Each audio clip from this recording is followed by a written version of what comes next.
All right, here we go. I'm going to try this a little bit differently. This is obviously not Mr. G's video, but I'm going to try with the PowerPoints that I have for this section.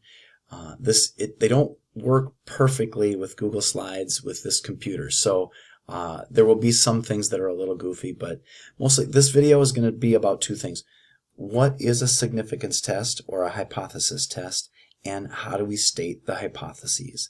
So that's where we're going to start, and you can obviously watch the Khan Academy videos, you can watch Mr. G's videos, you can read this in the book. It's all there. I have shared this PowerPoint or this Google Slides with you. Some of the things got lost a little bit in the uploading into Google, but it's all there, so you can look at it, and we'll have Zoom meetings this week to clarify questions. In the last chapter, we talked about these things called confidence intervals.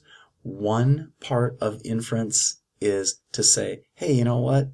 I don't know for sure about this whole population, but I'm going to take a sample, and I'm going to try to infer something about the population. And I'm going to do that by telling you a confidence interval between here and here. A confidence interval is one type of inferring about the whole population from a sample. Confidence intervals are used when we want to make some sort of estimate. The second type of inference, and you can read again, they're called significance tests. Sometimes you'll hear me call them hypothesis tests. Same thing. Hypothesis tests are where, hey, you know what? Somebody makes this claim about the population. Hey, the true proportion of people who believe this is this. Or the true mean for the whole population is this. A significance test or a hypothesis test it's a way that we can test that statistically and say, okay, based on the statistical evidence, we think, yeah, your claim is probably pretty accurate. The p or the mu that you proposed makes some sense. Or we have some statistical evidence based on a sample that says we think your claim might be iffy at best. So this is about significance testing. And the logic makes sense, and then there's a formal way that we write them. We're going to talk about those two. Sorry about the way this covers up. I want to go through this, but I'm going to have you ignore some parts of it. Suppose there's a basketball player or somebody, they claim they are an 80% free throw shooter. That's the claim that we're talking about. Okay? Now, the way that we would test that claim is we'd say, all right, let's go down to the gym and you can prove it. But you know that if we go to the gym and they shoot 50 or 100 free throws, even if they really are an 80% free throw shooter, they may or may not make exactly 80% of those 50 or those 100 or those whatever because of this thing called sampling variability. So this comes up in a little bit of a goofy order, but here's what I want you to focus on, if you would. We're going to say, you know what? This is based on a computer simulation of 400 times that we've sent somebody down to the gym and they shot their 50 free throws. What this represents is this thing that we studied in Chapter 7 called the sampling distribution. Here's what it says. If a person is really an 80% free throw shooter and we send them down to the gym to shoot 50 free throws, sure, a lot of times they're going to make 80%. Sometimes they're going to make 79% or 78% or 70%. Sometimes they're going to make 82% or 86% or even 90%. Sometimes they might even make 100%. Even, again, this is all under the assumption if they are truly an 80% free throw shooter, we go, this is what we would expect to happen, right?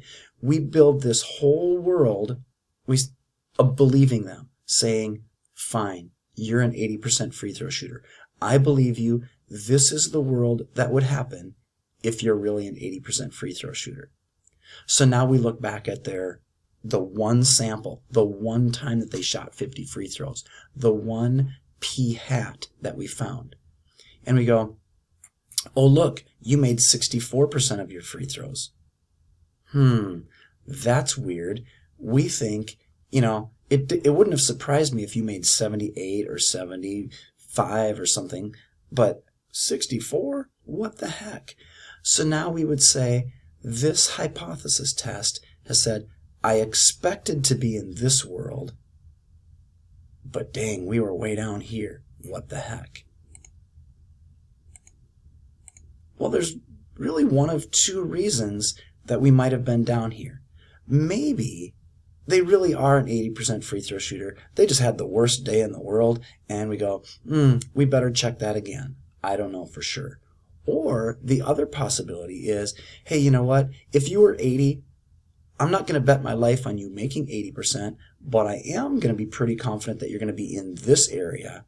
And the fact that you're down here says maybe, just maybe, you aren't really an 80% free throw shooter. The idea is there will be a claim. We will build a whole world, hopefully approximately normal, around what we think would have happened.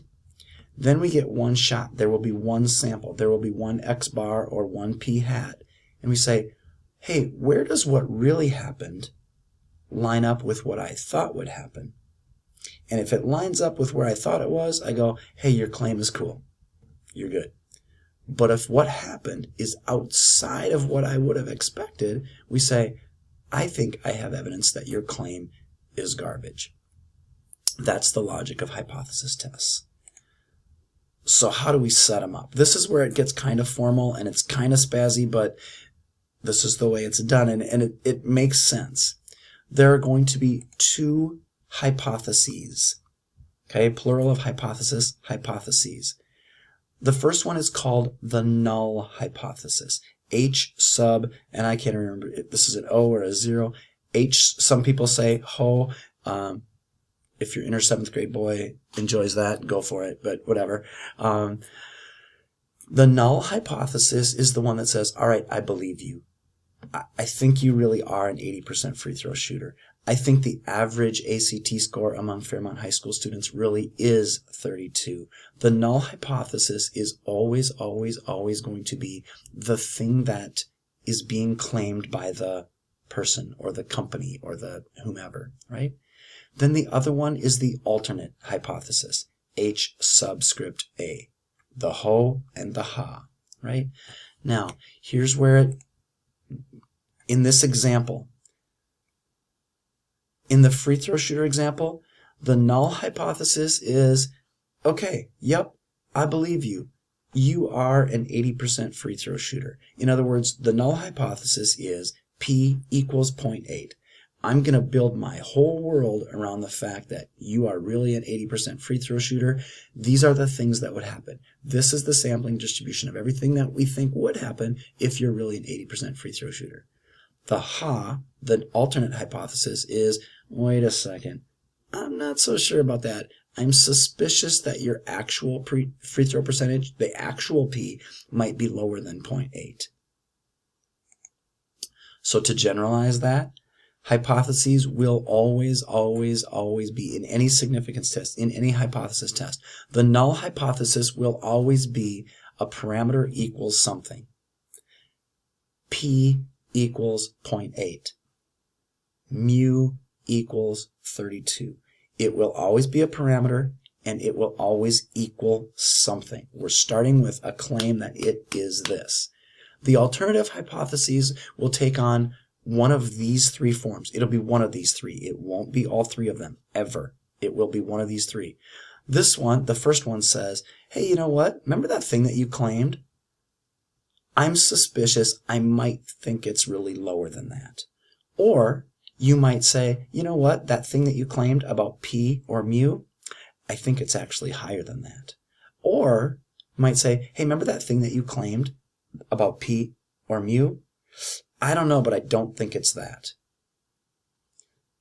The context of the question is going to tell you. If the context of the question says, hey, the researchers believe it's higher than this, then it's the middle one. If the context of the question says, hey, we have evidence that maybe the person isn't as good at free throws as we thought, they're overstating it, then it's this first one.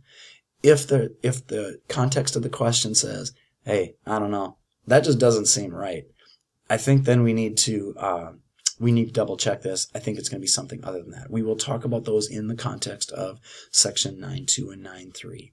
But the context of the question is going to tell you which one it is. So here are a couple things. We'll talk about this later. The greater than or the less than are one-sided. The not equal to is a two-sided. We'll talk about that later. 2 final tips. Hypotheses always, always, always refer to the population. They are never about, hey, I took this sample and it said this. We'll use our sample to make a statement later. The hypotheses are always about the whole population of Fairmont High School students, the whole population of free throws, the whole population of voters, the whole population of whatever. The ho and the ha, the null and the alternate hypothesis, will always, always, always have parameters in them, which means the second check mark there. It is never, ever, ever okay to have a p hat or an x bar in your hypotheses. We will deal with a p hat or an x bar later, but for stating your hypotheses, which is all you're doing right now, it's always, always, always going to be a mu or an x bar. No. It is always going to be a mu or a p. It will never, ever, ever be a p hat or an x bar in the hypotheses.